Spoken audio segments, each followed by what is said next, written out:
وعلى سيد المرسلين وعلى آله وأصحابه أجمعين। কথা একদম সংক্ষিপ্ত হবে, যেহেতু শীত এবং কিছুটা বৃষ্টি হচ্ছে, এই মুহূর্তে বসে থাকাটা কষ্টকর। যাই হোক, আল্লাহ আমাদের সবাইকে মাফ করে দেন, এই মাহফিলকে কবুল করে নেন। আমার ভাইরা, আমরা ভালো কাজ করি বা খারাপ মন্দ কাজ করি, হায়াত কিন্তু শেষ হয়ে যাচ্ছে। মানুষ যদি ভালো কাজ করে তাও জিন্দিগিটা শেষ হবে, খারাপ কাজ করলেও জিন্দিগি শেষ হবে। জিন্দিগি শেষ হওয়ার পর ফলাফল, যে লোকটা ভালো কাজ করেছে, ভালো কর্ম করেছে, তার ফলাফল ভালো, অনন্ত অসীম তার জন্য জান্নাতের ফয়সালা। আর যে লোকটা, যে মানুষটা পাপের কাজ করেছে, মন্দ কাজ করেছে, অসৎ কাজ করেছে, তার জন্য আগুনের ফয়সালা। আজকে কিছু ছাত্রকে পুরস্কার দেওয়া হবে, সব ছাত্র কিন্তু পুরস্কার পাবে না। যারা পড়ালেখা করেছে তারাই পুরস্কার পাবে, আর যারা ওরকম পড়ালেখা করে নাই, তারা ফেল করেছে অনেকে, ওই ক্লাসে তাদেরকে থাকতে হবে অথবা ভর্তি বাতিল। এটা একটা শাস্তি, এটা একটা অপমান। আর যারা পড়ালেখা করেছে, এই পুরস্কার তাদের জন্য একটা সম্মান। আমরা এখন পরীক্ষাই দিচ্ছি, দুনিয়া একটা পরীক্ষাখানা। খুব সতর্ক, খুব সাবধানতার সাথে আমাদেরকে অগ্রসর হতে হবে। নবীজি যাচ্ছেন কোথায়, সাথে হযরত আব্দুল্লাহ ইবনে ওমর রাদিয়াল্লাহু তাআলা আনহু ছিলেন। বাঁশির আওয়াজ আসতেছিল, বাঁশি। দেখুন নবীজি কতটা গুণামুক্ত থাকতেন আর সতর্ক থাকতেন। বাঁশির আওয়াজ পেয়ে তিনি কানে হাত দিয়ে দিলেন, এতটা কানে হাত দিলেন যে কোনোভাবেই যেন বাঁশির আওয়াজ নবীজির কানে প্রবেশ না করে, নবীজি যেন না শুনেন। এভাবে বহুদূর হেঁটে গেলেন। তো হযরত আব্দুল্লাহ ইবনে ওমর, তিনি ওই সময় ছোট ছিলেন, বহুদূর গিয়ে বললেন, আব্দুল্লাহ তুমি কি কিছু শুনতে পাও? হযরত আব্দুল্লাহ ইবনে ওমর বললেন, ইয়া রাসূলুল্লাহ, এখন আর কিছু শোনা যায় না। তখন নবীজি কান থেকে হাত নামাইলেন। এতটা সতর্ক ছিলেন নবীজি।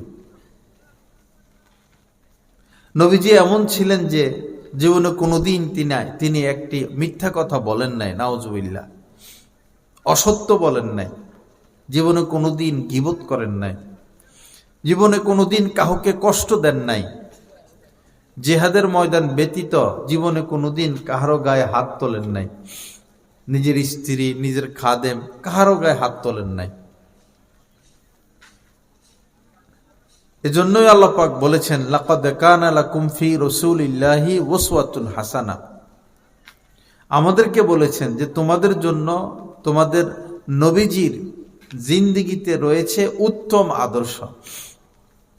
আমাদেরকে আমাদের নবীজির আদর্শ গ্রহণ করতে হবে। আল্লাহ পাক জাল্লা জালালু আমাদের সবাইকে তৌফিক দান করেন। আমার ভাইরা, নামাজ তো ছিল 50 ওয়াক্ত। যদি নবীজি আল্লাহ পাকের দরবারে গিয়ে গিয়ে নামাজ না কমাইতেন, 50 ওয়াক্তই পড়তে হইতো। 9 বার গিয়েছেন, 5 নং 45, তখন 45 রাকাত নামাজ কমেছে। তো এখন আমরা নামাজ 5 ওয়াক্তই পড়ব। কেউ যদি 5 ওয়াক্ত পড়ে, আল্লাহ পাক তাকে 50 ওয়াক্তেরই সওয়াব দান করবেন। কত বড় কথা! সুবহানাল্লাহি ওয়া বিহামদিহি একবার বললে,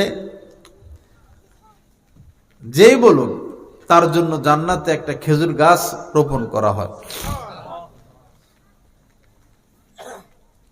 আমরা ইবাদত করি, ইবাদত বাড়াইয়া দিই। ইবাদত সহজ, অল্প অল্প আমল, পুরস্কার সীমাহীন। যেমন লটারি, যদিও এটা হারাম না জায়েজ, উদাহরণস্বরূপ বলতেছি। আমরা ছোটকালে দেখতাম 10 টাকা দিয়ে টিকিট কাটলে 40 লাখ। এখন আছে কিনা জানি না। 10 টাকার লটারি কাটলে কত? 40 লাখ। তো 10 টাকার বিনিময়ে কত পাওয়া যাচ্ছে? 40 লাখ পাওয়া যাচ্ছে।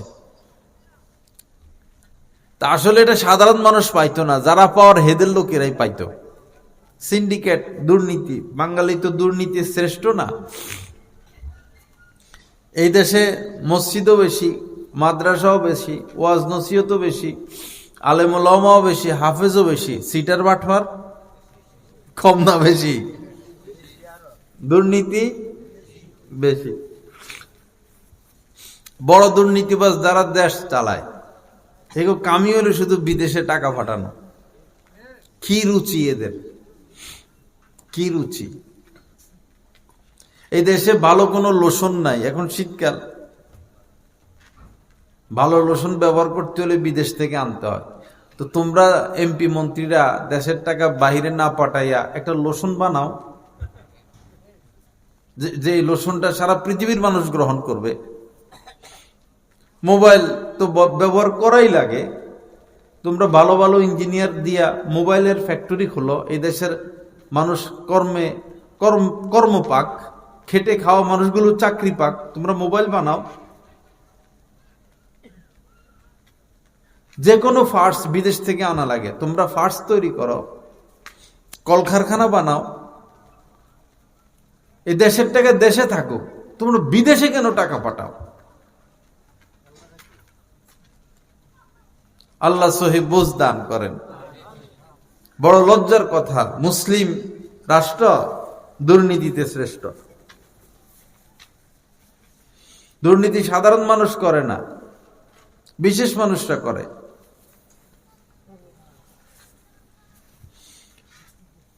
তো বলতেছিলাম, অল্পতে অনেক দেন আল্লাহ পাক। যেমন হাদিস শরীফের মধ্যে এসেছে, আলহামদুলিল্লাহ তামলাউল মিজান। মিজান এত বড় দাড়ি পাল্লা কিয়ামতের ময়দানে। কেউ যদি একবার আলহামদুলিল্লাহ বলে, আল্লাহ পাক এত নিকি দেন যে মিজানের পাল্লা ভরপুর হয়ে যায়। তামলাউল মিজান। তো কাজ করলাম কতটুকু? বললাম শুধু আলহামদুলিল্লাহ। দিলেন কতটা? সুবহানাল্লাহ। সুবহানাল্লাহি ওয়ালহামদুলিল্লাহি তামলাউ আও তামলাআনে মা বাইনাস সামাওয়াতি ওয়াল আরদ। নবীজি বলেন, কেউ যদি এতটুকু বলে সুবহানাল্লাহ ওয়ালহামদুলিল্লাহ, এতটুকু, তাহলে আসমানের নিচে জমিনের উপরে এই যে খালি জায়গাটা, এত নেকি দেন যে খালি জায়গাটা ভরপুর হয়ে যায়। তো কম দিলেন না বেশি দিলেন? বেশি দিলেন। আরে চিনি দিছে মনে হয় অন্তত 4 চামচ, আর বরফ।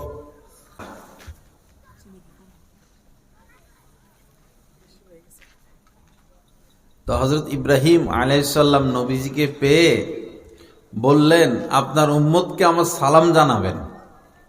হযরত ইব্রাহিম আলাইহিস সালাম আমাদের পিতা কি না? তো উনি আমাদের নবীজির মাধ্যমে আমাদের কাছে কি পৌঁছিয়েছেন? সালাম পৌঁছিয়েছেন। এবং একটা গুরুত্বপূর্ণ মেসেজ দিয়েছেন, মেসেজ, বার্তা। কি সেটা? যে আপনার উম্মতকে বলবেন, জান্নাতের মাটি খুব উর্বর এবং জান্নাতের মাটি পানি খুব সুমিষ্ট।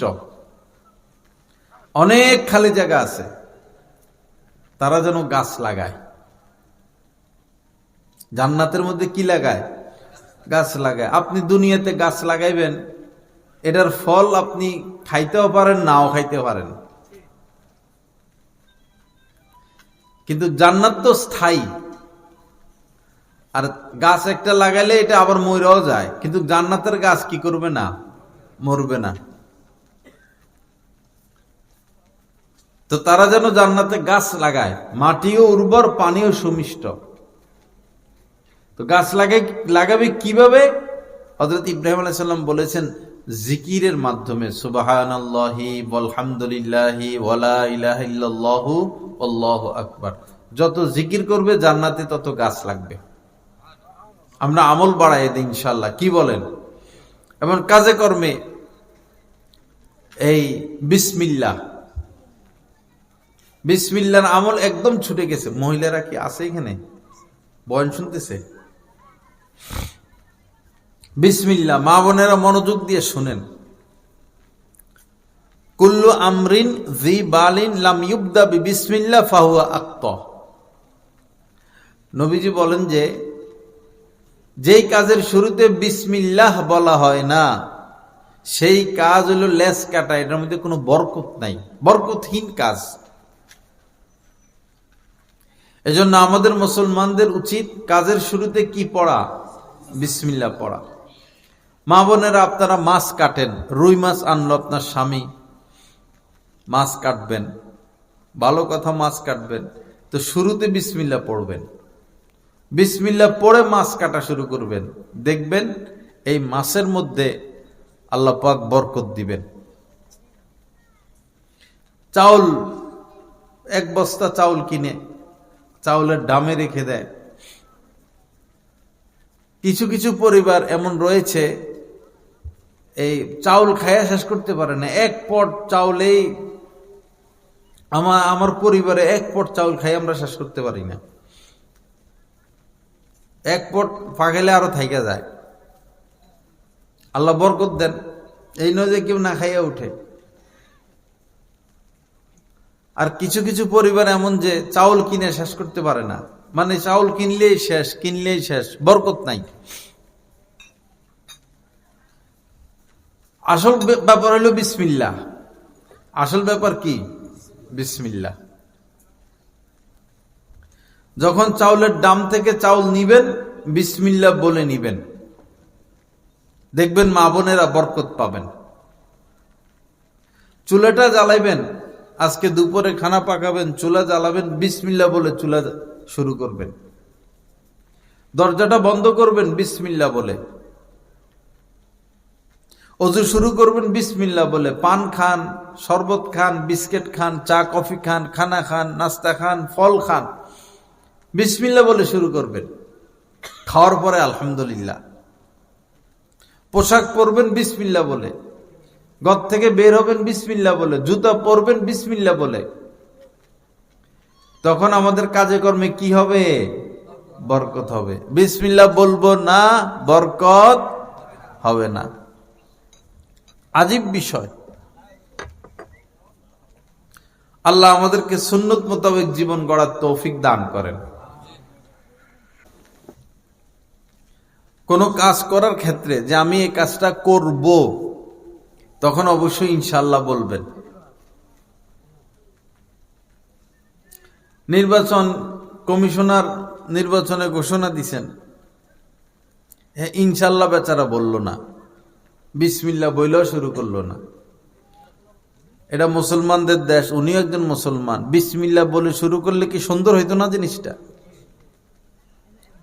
আবার বলতো যে ফেব্রুয়ারি 22 তারিখে নির্বাচন হবে ইনশাআল্লাহ, বলা দরকার ছিল না? বলে নাই।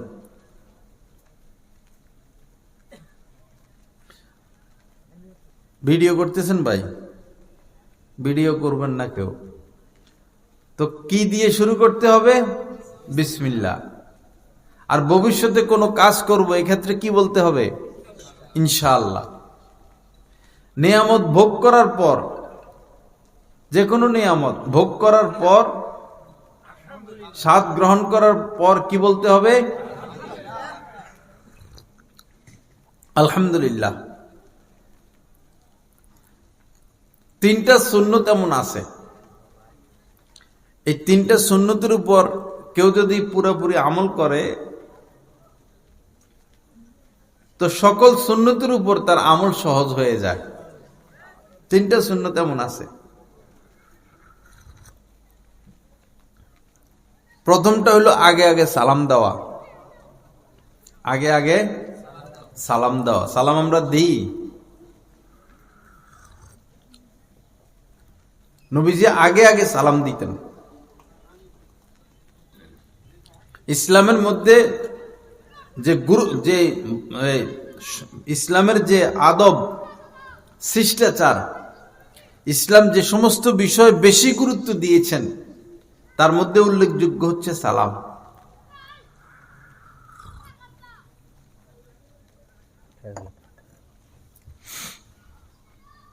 হাদিস শরীফের মধ্যে এসেছে, ওই 3টা সুন্নতের কথা মনে রাখবেন, বলবো এ সালামের কথা শেষ করি, যে লা তাদখুলুল জান্নাতা হাত্তা তুমিনু, যতক্ষণ পর্যন্ত তোমরা মুমিন হবে না কেউ জান্নাতে যেতে পারবে না। এ কথা তো আমরা জানি, জান্নাতে যেতে হলে কি হতে হবে? মুমিন হতে হবে। মুমিন ছাড়া কেউ জান্নাতে যেতে পারবে না। লা তাদখুলুল জান্নাতা হাত্তা তুমিনু ওয়ালা তুমিনু হাত্তা তাহাব্বু। এখন নবীজি বলেন, যতক্ষণ তোমরা একজন আরেকজনকে মহব্বত করতে পারবে না ততক্ষণ মুমিন হতে পারবে না। এক মুসলমান আর এক মুসলমানকে কি করতে হবে? মহব্বত করতে হবে, ভালোবাসতে হবে, তখন এই মুসলমানেরা কি হবে? মুমিন হবে। এখন আমাদের দেশে 2 দল, ওহাবি সুন্নি, এক দল আরেক দলকে দেখতে পারে না। যারা এমন এক দল আরেক দলকে দেখতে পারে না তারা কেউই মুমিন হতে পারবে না। মুমিন হতে হলে মহব্বত করতে হবে। দল পরে, আগে আমরা মুসলমান, আমরা ইমানদার। আওয়ামী লীগ আছে, বিএনপি আছে, জামাত আছে, তবলিগ আছে, চরমনাই আছে, আলিয়া আছে, কমি আছে, মূলত তো আমরা সবাই মুসলমান। কি বলেন? এগুলোর পরিচয় পরে, আগে আমরা সবাই মুসলমান। ইনশাআল্লাহ তওবা করে মরতে পারলে সবাই জান্নাতেই যাব, আল্লাহ চাহে তো। এজন্য এক মুসলমান আরেক মুসলমানের প্রতি মহব্বত রাখবেন, বিদ্বেষ না, ঘৃণা না, দুশ্মনী না। এক মুসলমান আরেক মুসলমানের প্রতি কোনো বিদ্বেষ রাখতে পারবে না, দুশ্মনী রাখতে পারবে না, ঘৃণা রাখতে পারবে না। লা তাবাগাজু, নবীজি বলেছেন, পরস্পর দুশ্মনী রেখো না।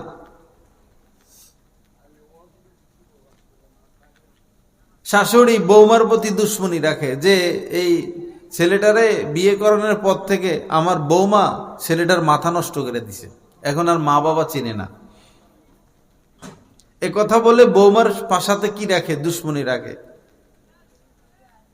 কোন কোন শাশুড়ি মনে করে বৌমা মানে কর্মচারী। আমাদের গাছতলা ঘাট ছেলে বিয়ে করছে, তো এতদিন ঘরে একটা কাজের মেয়ে ছিল, বৌমা আসার পরে শাশুড়ি কাজের মেয়ে বিদায় করে দিছে। কি ব্যাপার? কয়, লোকজন বলল কাজের মেয়ে বিদায় করে দিলেন, কি ব্যাপার? কয় বৌমা আইছে না, তার কাম কি, সেগুলো সে কাজ করবো এখন। দেখেন মানসিকতা কত নিচে। কিছু কিছু শাশুড়িরা বৌমারে বান্দির মতো খাটায়, বান্দির সম্মানটা দেয় না, ধমকায়, সারাদিন কাজ করে, মেয়েটা একটু বসুক, স্বামীর সাথে একটু গল্প করুক, একটু আরাম করুক, সহ্য করতে পারে না। এটা ঠিক না। আবার কিছু কিছু বৌমা আছে শাশুড়ির উপর জুলুম করে, শাশুড়ির ধমকায়। বিশেষ করে যে বৌমাদের হাতে টাকা, স্বামী টাকা কামায়, বৌমার হাতে টাকা, এই বৌমারা শাশুড়ির উপর জুলুম করে। দোনোটা অন্যায়, দোনো পক্ষই যারাই জুলুম করবেন আল্লাহর কাছে হিসাব দিতে হবে। বলতেছিলাম, শাশুড়ি বৌমার সাথে দুশ্মনী রাখবে না, বৌমা শাশুড়ির সাথে দুশ্মনী রাখবে না, পরস্পর মহব্বত রাখবে। লা তাবাগাজু, পরস্পর দুশ্মনী রেখো না। ওয়ালা তাহাসাদু, হিংসা রেখো না।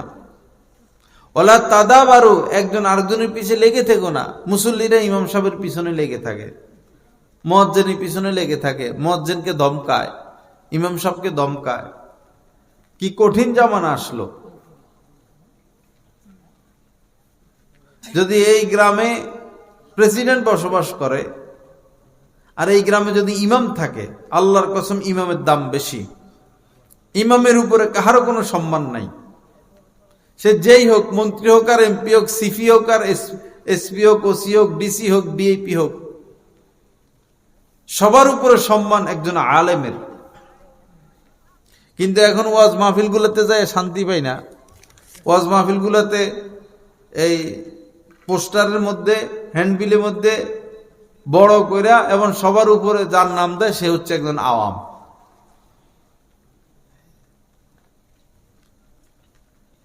আওয়ামের নাম পোস্টারে দেওয়ার নিষেধ এটা বলি না, কিন্তু আলেমের নামের উপরে তার নাম থাকবে না। আমলাপাড়া একটা মাহফিল গেছে, বৈরব আমলাপাড়া, ব্যানারের মধ্যে কোনো আলেমেরই নাম নাই। ওয়াজ করবো কারা? আলেমরা, কিন্তু কোনো আলেমের নাম নাই। নেতা খেতার নাম দিয়ে ভরে রাখছে।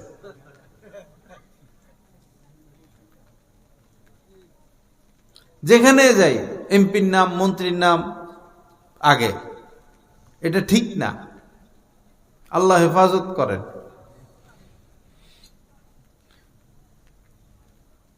তো একজন আরেকজনের প্রতি কি রাখা যাবে না?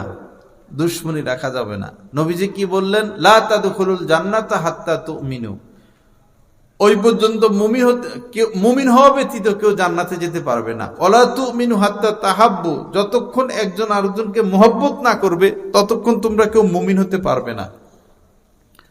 এখন কেমনে হবে সমাধান? নবীজি নিজে সমাধান দিচ্ছেন। আওয়ালা আদুল্লুকুম আলা শাই ইযা ফাআলতুমুহু তাহাবাবতুম, তোমাদেরকে কি আমি এমন একটি রাস্তা বাতলিয়ে দিব যে রাস্তা অবলম্বন করলে তোমাদের মধ্যে পরস্পর মহব্বত সৃষ্টি হবে? সেটা হলো আফসুস সালাম বাইনাকুম, নিজেদের মধ্যে কিসের প্রচলন ঘটাও? সালামের প্রচলন ঘটাও।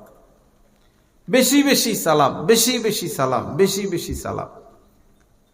যিনি আসবেন তিনি সালাম দিবেন। কেউ বসা, কেউ দাঁড়ানো, দাঁড়ানোওয়ালা ব্যক্তি বসনেওয়ালা ব্যক্তিকে সালাম দিবে। কেউ হেঁটে যাচ্ছে, কেউ বসে আছে, যিনি হেঁটে যাবেন তিনি বসনেওয়ালাদেরকে সালাম দিবেন। কেউ সাওয়ারিতে আছে গাড়িতে, আর কেউ বসা বা দাঁড়ানো, যিনি গাড়িতে আছেন তিনি বসনেওয়ালাদেরকে সালাম দিবেন। বাকি নবীজি ছোটদেরকেও সালাম দিয়েছেন। আমরা সালামের প্রচলন ঘটাই। হযরত আনাস রাদিয়াল্লাহু তাআলা আনহুকে নবীজি বলেছেন, আনাস, যখন ঘরে প্রবেশ করবা তো সালাম করবা। এই সালাম তোমার এবং তোমার পরিবারের জন্য বরকতের কারণ হবে। আমরা কি সালাম দেই ঘরে ঢুকতে? শরম লাগে, শরম লাগে। বউরে আবার কেমনে স্বামী সালাম দিবে, পিতা আবার সন্তানকে কেমনে সালাম দিবে, এগুলা করে তো ইসলামকে শেষ করলাম। আপনি আপনার সন্তানকে সালাম না দিলে সে সালাম শিখবে কার থেকে? আপনি আপনার স্ত্রীকে সালাম না দিলে সে সালামটা শিখবে কার থেকে? ঘরে প্রবেশের সময় নবীজি সালাম করতেন। আমরা নবীজির সুন্নত অনুসরণ করব। আল্লাহ আমাদেরকে তৌফিক দান করেন। তো তিনটা সুন্নতের কথা বলবো, যে তিনটা সুন্নতের উপর আমল করলে, বুজুর্গানে দিন বলেছেন, সকল সুন্নতের উপর আমল সহজ হবে। প্রথমটা হচ্ছে কি? আগে আগে সালাম দেওয়া।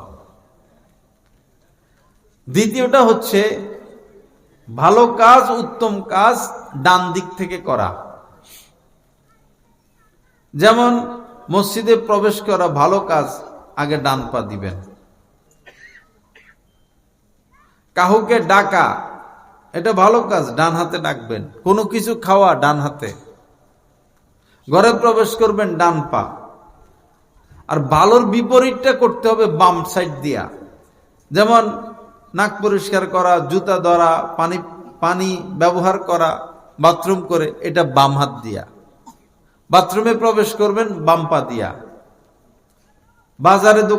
বাজারে প্রবেশ করবেন বাম পা দিয়া। এইভাবে ভালো কাজটা ডান দিক থেকে, আর মন্দ কাজটা বিপরীত, বাম হাত বাম পা দিয়ে।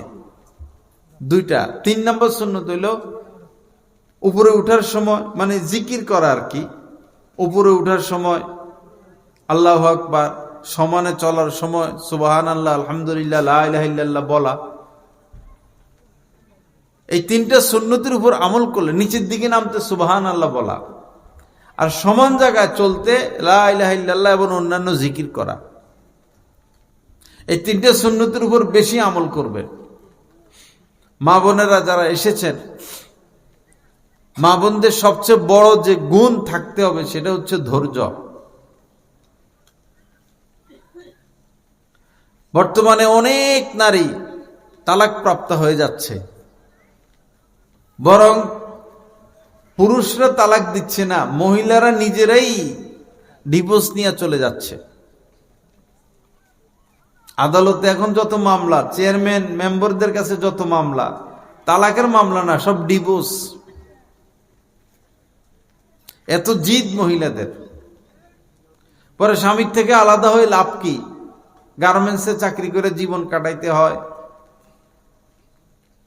হাসপাতালে মানুষের বাসায় কাজ করে, ইট ভাঙ্গা মাটির কাজ করে জীবন কাটাইতে হয়। এটা কোনো জীবন? নারীদের জিদ ঠিক না। যে নারী জিদ অনুযায়ী কাজ করে, সে নারী স্বামীর ঘর করতে পারে না। আর যে নারী স্বামীর ঘর করতে পারে না, সে ব্যর্থ নারী। আল্লাহ সহি বুঝ দান করেন। ধৈর্য ধরবেন, কথা কম বলবেন। আত্মার কিছু রোগ আছে, আত্মার রোগ, কলবের রোগ। এই রোগগুলোর মধ্যে মহিলাদের যেটা বেশি, সেটা হলো কথা বলে বেশি।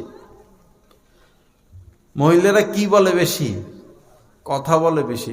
ঘন্টাকে ঘন্টা কথা বলে কাটাই দিতে পারে, অথচ এই ফাঁকে একবারও আল্লাহর নাম নিবে না। গল্প শুরু করছে মাগরিব থেকে রাত্র 10টা পর্যন্ত, কোনো ব্যাপার না, 2-3 জন যদি জমা হয়। আর এই লম্বা সময় কত গীবত, কত মিথ্যা বলতে আছে। এই ফাঁকে একবারও না সুবহানাল্লাহ, না আলহামদুলিল্লাহ, না লা ইলাহা ইল্লাল্লাহ, না দ্বীনি কোনো কথা। শুধু কোন বেড়া 2 বিয়ে করছে, কার বউ কি করছে, কার পোলা ভাইগা গেছে, কার মাইয়া ভাইগা গেছে, এই সমস্ত আলোচনা। পুরুষরা চায়ের দোকানে বসে রাজনৈতিক আলোচনা, আর মহিলারা শুধু কে 2 বিয়ে করছে, আর কার বোর কি হয়েছে, কার স্বামী কি করছে, এগুলো আলোচনা। আল্লাহ হেফাজত করেন, সহি বুঝ দান করেন। এগুলো থেকে আল্লাহ আমাদেরকে রক্ষা করেন। তো আমলি জিন্দেগি করা, মা বোনদের মধ্যে, মা বোনদের যেটা, মা বোনদের ইজ্জত সম্মান যে জিনিসটা বাড়িয়ে দিবে, সুখ শান্তি যে জিনিসটা বাড়িয়ে দিবে, সেটা হচ্ছে পর্দা। একজন নারীর সবচেয়ে বড় গুণ যে সে পর্দা করে। একজন নারী সৎ হওয়ার জন্য যে বৈশিষ্ট্য তার থাকতে হবে, সেটা হচ্ছে পর্দা। একটা মেয়ের নিরাপত্তা, একজন নারীর নিরাপত্তা কোথায়ও নাই, বরং থানার মধ্যেও নাই। আমাদের এই দেশে থানার মধ্যে তরুণীরা দর্শনের শিকার হয়েছে। ওসি সব দর্শন করছে, থানার মধ্যে অ্যারেস্ট করে নিয়ে পত্রপত্রিকা আসছে। নারীরা কোথাও নিরাপদ না, বরং নিজের ঘরেও না। নারীদের নিরাপত্তা হচ্ছে পর্দার মধ্যে। যে নারী পর্দা করে, সে কখনো দর্শনের শিকার হয় না, নির্যাতনের শিকার হয় না, তার জীবনটা সহজ হয়। আমার মা বোনেরা, আল্লাহর রাস্তে পর্দা করবেন। দেবর থেকে দূরে থাকবেন। দেবর বিষ। দেবর কি? বিষ, ক্যান্সার, এইডস, বরং এর থেকে মারাত্মক। দেবর করোনা ভাইরাস থেকে মারাত্মক, ডেঙ্গু মশার থেকে মারাত্মক দেবর। ডেঙ্গু মশা এক কামড় দিলে আপনারা শোয়াইয়া ফেলবে, 104-5 ডিগ্রি জ্বর। দেবরের দংশন ডেঙ্গুর থেকে মারাত্মক। যে নারী দেবরের সাথে উঠা বসা হাসি তামাশা করে, সেই নারী সাংসারিকভাবে সুখী না, মন দেবরের কাছে পড়ে থাকে। স্বামীর লগে গালবার, স্বামীর সাথে গালবার, দেবরের সাথে পুটুস পুটুস। এই নারী জাহান্নামী নারী, লানতি নারী, অভিশপ্ত নারী, পাপী নারী, অপরাধী নারী। তার ছেলে মেয়েও মানুষ হবে না, কারণ সে তো মানুষ না। স্বামীর সামনে থাকবে অপরিষ্কার, অপরিচ্ছন্ন। আর কোন বিয়ের অনুষ্ঠানে যাবে, কে সাজের উপরে সাজ। নারীরা সাজগোজ করবে তো স্বামীর জন্য, সেজে গুজে থাকবে স্বামীর সামনে। হাসি তামাশা আনন্দ তো স্বামীর সাথে। ব্যাপারটা হয়ে গেছে উল্টা। হাদিস শরীফে এসেছে, নবীজিকে বলা হয়েছে, আফা রাআইতাল হাবওয়া, হে আল্লাহ রাসূল, আপনি দেবর সম্পর্কে কি বলেন? একজন নারী দেবরের ব্যাপারে কতটা সতর্ক থাকবে? নবীজি বলেছেন, আল হামভু আল মাউত, দেবর তো একজন নারীর জন্য মৃত্যু।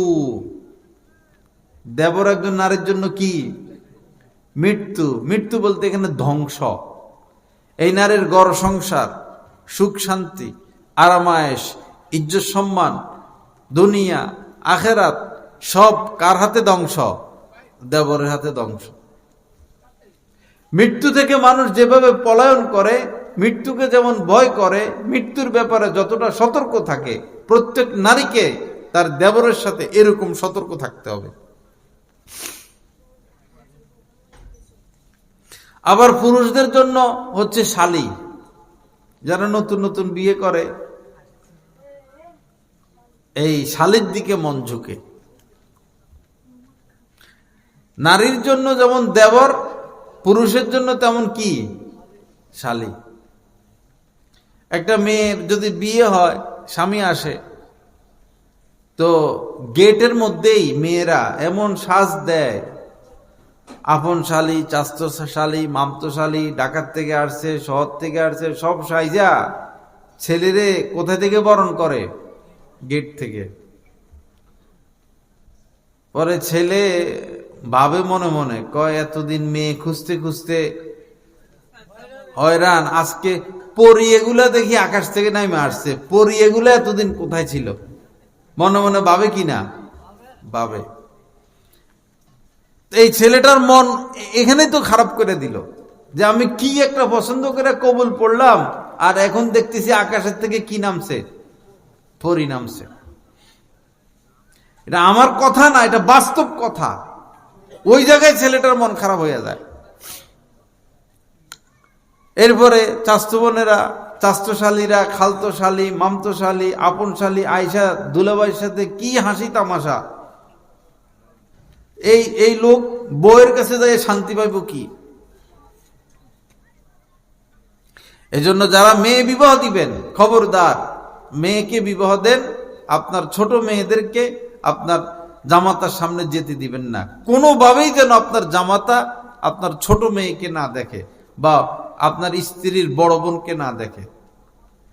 জামাতা বেড়াইতে আসলে সকল মেয়েদেরকে সতর্ক করে দিবেন, আমার জামাতার সামনে তোমরা কেউ যাইবে না। পর্দায় থেকে কথাও বলতে দিবেন না, কারণ এই মহিলাদের কণ্ঠ, আওয়াজ পুরুষের জন্য পর্দা। শালী আছে এটাও যেন সে না জানে, শালীর বয়স কত এটাও যেন না জানে, শালী কালা না সুন্দর এটাও যেন না জানে। যদি আপনি আপনার মেয়েকে সুখে রাখতে চান। আর মহিলারাও অন্য নারীর রূপ গুণ স্বামীর কাছে বলবেন না। মহিলারাও বেকুব, ঘর সংসার করতেছে স্বামীর, পরে পাশের বাড়িতে কেউ বিয়ে করছে, বা তার আত্মীয় কেউ বিয়ে করছে, পরে বলে এত সুন্দর বউ, চেহারা এত সুন্দর, স্বাস্থ্য এত সুন্দর, লম্বা চওড়া, এই হইছে এই হইছে। এই ছাগল তো তার স্বামীর মন খারাপ করে দিল। এই ছাগলে কি করলো? তার স্বামীর মনটা খারাপ করে দিল। স্বামীর কাছে অন্য নারীর রূপ বর্ণনা করতে নাই। আবার স্বামীও আছে কিছু ছাগল মার্কা, স্বামীও আছে কি? ছাগল মার্কা। এই অন্য নারীর কথা বলে যে অমুক মহিলাটা ভালো, ব্যবহারটা ভালো, চেহারাটা সুন্দর, তখন এই সংসারে আগুন জ্বলে।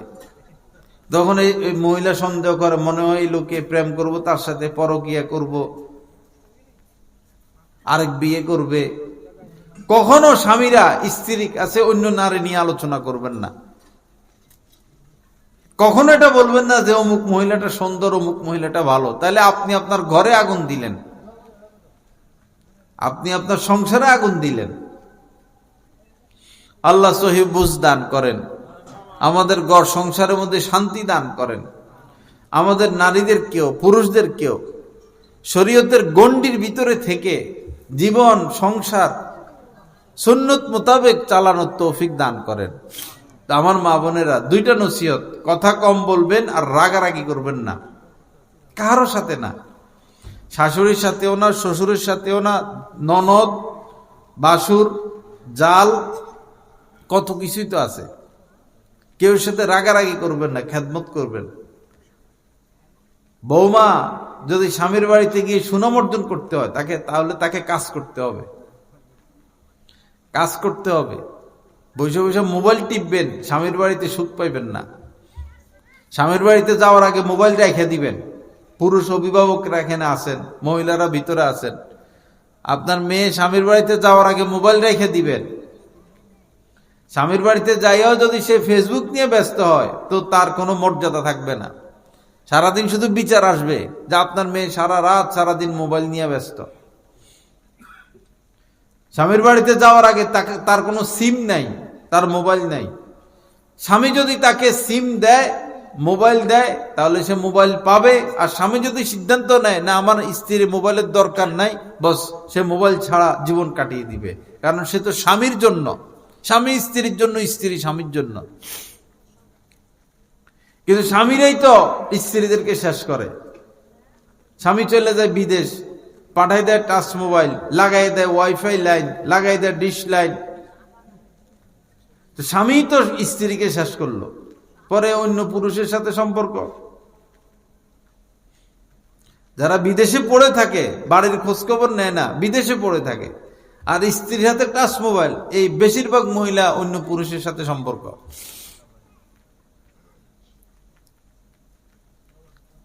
আল্লাহ আমাদেরকে সহি বুঝ দান করেন। এই জন্য দেশি ছেলে ভালো, দেশি ছেলে, বিদেশি ছেলের তুলনায় দেশি ছেলে ভালো। এখন জামানা খারাপ, আর বিদেশি ছেলের কাছে বিবাহ দিতে হইল 4 মাসের মধ্যে ছেলেরা একবার বাড়িতে আসতে হবে। যাইয়া 2-3 বছর দেশে আসবে না, এটা শরীয়ত এটা অনুমোদন দেয় না। 4 মাসের মধ্যে একবার আসতে হবে।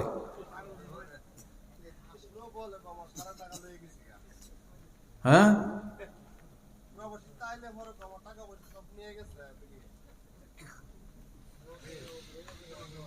লা ইলাহা ইল্লাল্লাহ। আল্লাহ পাক আমাদের সবাইকে মাফ করে দেন, সহি বুঝ দান করেন। কই মাহফিল কর্তৃপক্ষ কই? শেষ করে দি। 9টার দিকে আইতাম, আমি তো অবসরে ছিলাম। 9টার দিকে আসতাম, লোকজন সবাই থাকতো। ধৈর্য শেষ হয়ে গেছে আপনাদের? এত রাত মহিলারা আছে, চলে গেছে। ও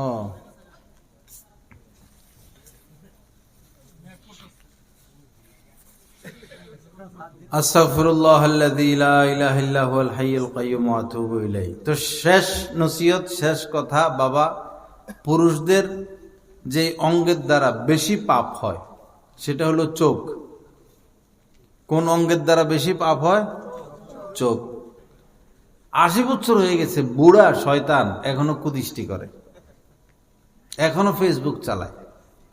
80 কি 90 পার হয়েছে। এক বুড়া বেটা সোজা হইয়া দাঁড়াইতে পারে না, এত বুড়া। দাড়ি পাইকে গেছে, মোচ পাইকে গেছে, চুল পাইকে গেছে, হাঁটতে পারে না। পরে আমি জিজ্ঞেস করছি, না না কি খবর টবর, এই রাস্তাঘাটে এত মহিলা চলাফেরা, নজর হেফাজত করেন তো? তা আমার নাতি, আল্লাহর কুদরত দেখি, কুদরত। কি দেখে? আল্লাহ পাক এত বড় নদী, এত সাগর, এত গাছপালা, এত তরুলতা, এত ফুল, এত ফল, হেগুলা না কুদরত? এটা তো দেখা আরাম। এটা কেমনে কুদরত হইল? কুদরত হইলে আপনার স্ত্রী কুদরত হবে। পুরুষদের যে অঙ্গের দ্বারা বেশি পাপ হয় সেটা হচ্ছে কি? চোখ। বাবা, চোখকে হেফাজত করেন। যদি ইবাদতের মধ্যে স্বাদ পেতে চান, যদি সংসার জীবনে সুখ চান, দুনিয়ার এই জিন্দেগিতে সুখ চান, ইবাদতে স্বাদ পেতে চান, আল্লাহকে পেতে চান, তাহলে নজরকে হেফাজত করুন। যার নজর ঠিক নাই তার কিছুই ঠিক নাই, যার নজর ঠিক তার সব ঠিক। এই শেষ কথাটা ওয়াজ থেকে আজকে নিয়ে যাবেন। নজর হেফাজত করা ফরজ। ভাবির দিকে তাকানো যাবে না, চাচির দিকে তাকানো যাবে না, মামিকে দেখা যাবে না, খালতো বোন, চাচতো বোন, ফুফাতো বোন, নায়িকা, গায়িকা, দুই নেত্রী, হালাল না হারাম হবে আমাদের জন্য? দেখা যাবে না। নজর হেফাজত ফরজে আইন। আল্লাহ পাক জাল্লা জালালু যা কিছু আলোচনা হলো, আমাদের সবাইকে কথাগুলোর উপর আমলের তৌফিক দান করেন। আল্লাহ পাক এই মাহফিলকে কবুল করেন, এই মাদ্রাসাকে কবুল করেন, মাদ্রাসার সকল কমিটির সদস্য, প্রতিবেশী সবাইকে আল্লাহ পাক দ্বীনের জন্য কবুল করেন। ওয়া আখিরু দাওয়ানা আলহামদুলিল্লাহি রাব্বিল আলামিন। সাল্লাল্লাহু আলা নবিয়িল কারীম।